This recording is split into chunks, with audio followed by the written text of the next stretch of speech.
எல்லோருக்கும் பொங்கல் தின நல்வாழ்த்துக்கள்.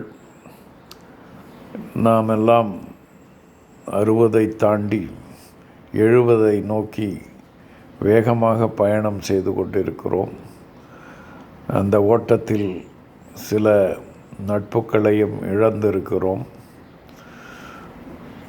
இது ஒரு முதுமை பொங்கல் என்று தான் நாம் சொல்ல வேண்டும்.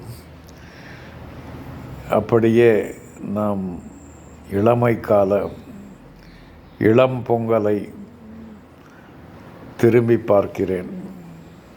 பள்ளி கூடங்களில் நாம் படித்தபோது அந்த பொங்கல் எப்பொழுது வரும், போகி எப்பொழுது வரும், மாட்டு பொங்கல் எப்பொழுது வரும் என்றெல்லாம் ஏக்கத்துடன் காத்திருப்போம்.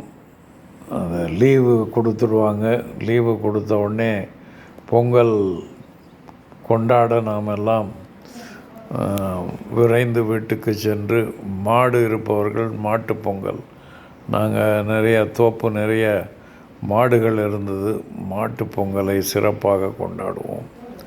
பால் பொங்குச்சா என்று அம்மாவும் பாட்டியும் அழைத்து பொங்கலோ பொங்கல் சொல்லுங்கள் அப்படின்னு கத்தன அந்த நிகழ்வுகள் என் மனதில் நிழலாடி கொண்டிருக்கிறது.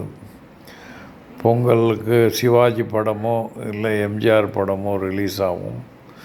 அதை பார்ப்பதற்காக நான், என்னுடைய கசின்ஸ் எல்லோரும், டாக்டர் ராஜகுமார் எல்லாமே போவோம்.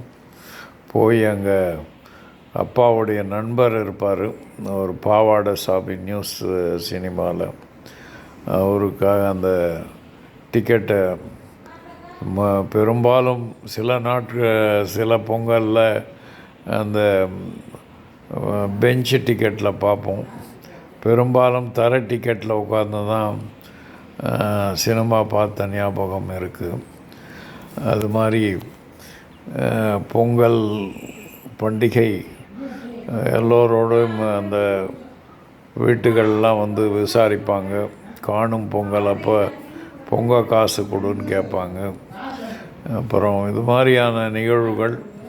குறிப்பாக பிரேம் தயாபர் எனக்கு வண்ணமாக அந்த பொங்கல் வாழ்த்து அனுப்புவார். அது ரொம்ப இன்றைக்கும் எனக்கு அவர் அனுப்பிய பொங்கல் வாழ்த்துக்களை நான் மறக்கவே முடியாது. ஒவ்வொரு பொங்கல் அப்பையும் அவர் டிசைனாக அனுப்புவார். அதுவும் அப்பயே ரொம்ப காஸ்ட்லியாக இருக்கும். 2 ரூபா 3 ரூபா செலவு செய்து அதை அனுப்புகிற அந்த காலத்தை நான்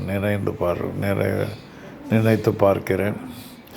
அப்போது இதெல்லாம் என்னுடைய மலரும் நினைவுகளாக என்னுடைய பொங்கல் வாழ்த்துக்களை உங்களுக்கெல்லாம் பகிர்ந்து கொள்வதில் மகிழ்ச்சி அடைகிறேன். பேரன் பேத்திகளோடு தம் பிள்ளைகளோடு எல்லாம் ஆனந்தமாக இந்த பொங்கலை கொண்டாடுங்கள் மகிழ்ச்சியோடு என்று சொல்லி, உங்களுடைய மலரும் நினைவுகளையும் இங்கே பதிவு செய்தால் எல்லோரும் அதை கேட்டு ஆனந்தப்படுவோம், சந்தோஷப்படுவோம்.